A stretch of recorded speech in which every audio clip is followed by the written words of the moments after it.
नमस्कार, आज की खबर में आपका स्वागत है। मैं हूं आपके साथ शिखा मेहरोत्रा। शुरुआत करते हैं झारखंड खबरों की।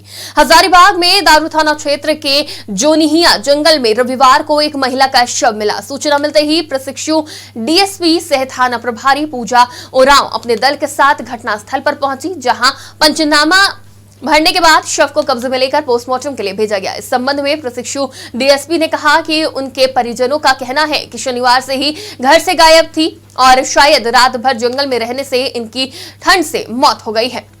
हालांकि पोस्टमार्टम रिपोर्ट आने के बाद स्पष्ट हो पाएगा कि मौत का कारण क्या है। फिलहाल पुलिस ने मामला दर्ज कर आगे की जांच शुरू कर दी है।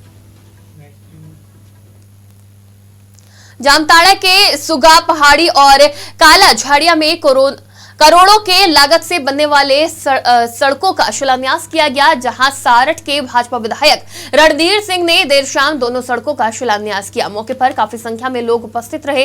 सड़कों के शिलान्यास होने से लोगों में काफी खुशी थी और लोगों ने रणधीर सिंह जिंदाबाद के नारे भी लगाए और उनका भव्य स्वागत किया। मौके पर विधायक रणधीर सिंह ने कहा कि आचार संहिता लगने से पहले सारी योजनाओं का शिलान्यास पूरा कर लिया जाएगा। उन्होंने कहा कि अब तक 400 करोड़ की योजनाओं का शिलान्यास किया जाना अभी बाकी है। और लोकसभा चुनाव के आचार संहिता के पहले काफ़ी तेज़ी से मैं संघर्ष कर रहा हूँ ताकि जो भी योजनाओं को हमने स्वीकृति दिलाई है, चाहे वो केंद्र सरकार की योजना हो, चाहे राज्य सरकार की योजना हो, चाहे डीएमएफटी मत की योजना हो, चाहे सीएसआर की योजना हो, चाहे विधायक निधि की योजना हो, चाहे अनेक तरह की योजनाएं विधानसभा क्षेत्र के अंतर्गत मैं लाने का काम किया हूँ। और आपने देखा होगा कि आज मैंने लगभग 23 करोड़ की योजनाओं का हमने शिलान्यास किया है, जिसमें हमारे आपके बलियापुर से सकरभंगा, ऊपरबंधा, खागा और आपके असाना, दुर्गापुर, पालोजोरी पथ, उसका पीडब्ल्यूडी विभाग से उसका हमने शिलान्यास किया है, जो लगभग 45 लाख की लागत से बनेगा। इसके अलावा कई डीएमएफटी फंड की योजना, लगभग 2 से 2.5 करोड़ की योजनाओं का डीएमएफटी मदद से हमने आज जो आंगनबाड़ी केंद्र का मॉडर्न आंगनबाड़ी केंद्र बनाना, चाहे छठ घाट हो, चाहे रोड हो, नाली हो, हमने आज उसका शिलान्यास करने का काम। अमृत भारत स्टेशन योजना के अंतर्गत देश के प्रधानमंत्री नरेंद्र मोदी ने 554 रेलवे स्टेशन का पुनर्विकास और 1500 रोड, ओवरब्रिज और अंडरपास का ऑनलाइन शिलान्यास किया। इसी क्रम में धनबाद रेल मंडल के अंतर्गत रिचुघटा डेमू में रेलवे अंडरपास, लातेहार सरयू सड़क में रेलवे ओवरब्रिज का ऑनलाइन शिलान्यास किया गया। इस कार्यक्रम में धनबाद रेल एईडीएम सुनील संगीतरा, मुख्य परियोजना पदाधिकारी समेत बड़ी संख्या में जिले के जनप्रतिनिधि और रेल कर्मचारी और आम लोग मौजूद रहे। आज का जो कार्यक्रम आरओबी उद्घाटन, आरओबी नंबर 35 बीटी, जो अभी वर्तमान में एक लेवल क्रॉसिंग गेट है, उसके ऊपर में रेल ओवरब्रिज का निर्माण किया जाएगा। इस ब्रिज का निर्माण में राज्य सरकार एवं केंद्र सरकार दोनों की भागीदारी है। इस आरओबी के बनने के बाद में जो काफ़ी लंबे समय तक ट्रेन का चालन काफ़ी संख्या में हो चुका है, इसकी वजह से काफ़ी देर तक फाटक बंद रहती है। साथ साथ में इसमें रेल सुरक्षा एवं जो नागरिक रेलवे फाटक को क्रॉस करते हैं उनकी सुरक्षा की दृष्टि से ये काफ़ी बड़ा कदम है। रांची के हरमू मैदान में पासवान महासम्मेलन का आयोजन किया गया। इसमें राज्य के विभिन्न हिस्सों से पासवान समाज के लोग इकट्ठा हुए। महासम्मेलन से पहले एक भव्य शोभा यात्रा हरमू मैदान से अरगोड़ा चौक होते हुए वापस हरमू मैदान पहुंची। पूर्व मंत्री राधाकृष्ण किशोर ने कहा कि अब तक अनुसूचित जाति समाज के लोग जो सम्मान मिलना चाहिए वो नहीं मिला है। सभी लोगों का प्रयास है कि शैक्षणिक, सामाजिक, आर्थिक और राजनीतिक क्षेत्र में समाज के उत्थान के लिए समाज एक हो।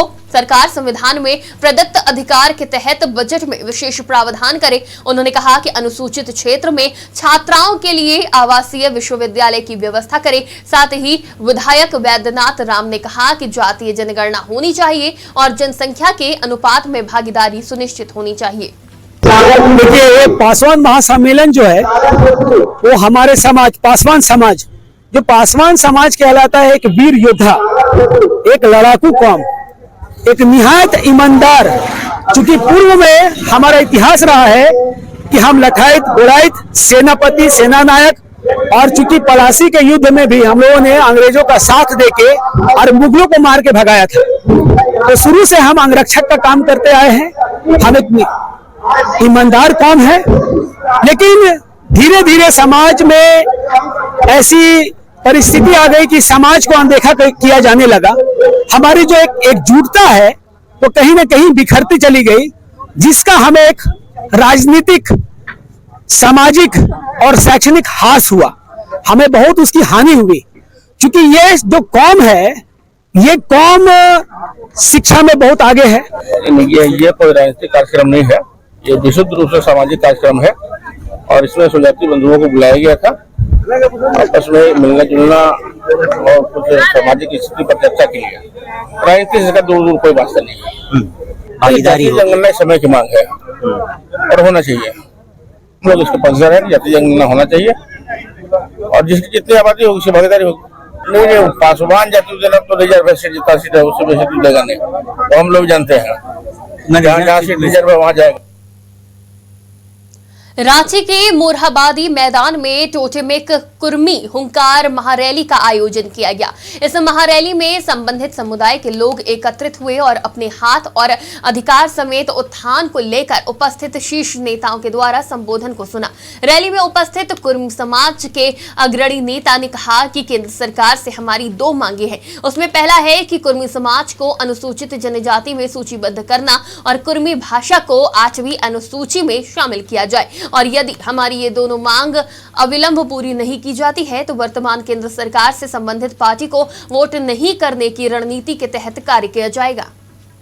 कुर्मी हुंकार महारैली का आयोजन किया गया है। चारों तरफ से लोग आ रहे हैं और मैदान भरेगा और इस मैदान के ऐतिहासिक मैदान से कुर्मी समाज ये भारत सरकार से मांग करेगी कि जितना जल्द हो सके कुर्मी को अनुसूचित जनजाति की सूची में सूचीबद्ध करो। और ऐसा नहीं हुआ, आज वो जो रैली है 2 ही मांगों पे है कि कुर्मी को अनुसूचित जनजाति की सूची में सूचीबद्ध करना और कुर्माली भाषा को संविधान की 8वीं अनुसूची में शामिल करना। इन दोनों मांगों को लेकर अगर भारत सरकार की ओर से कोई पहल नहीं की जाती है तो आने वाले दिनों में हम लोग भारत सरकार के खिलाफ, भारतीय जनता पार्टी के खिलाफ हम लोग रणनीति बनाएंगे और लोकसभा चुनाव में एक भी कुर्मी भारतीय जनता पार्टी को वोट नहीं करेगी। ऐसा रणनीति के तहत हम लोग आगे बढ़ेंगे और भारतीय जनता पार्टी को 9 सीट का नुकसान कराएंगे। 14 में 9 सीट का हम लोग इसे झारखंड में नुकसान कराएंगे, ऐसी रणनीति चल रही है। झारखंड की खबरों में फिलहाल इतना ही। देश और दुनिया की तमाम खबरों के लिए देखते रहिए आज की खबर।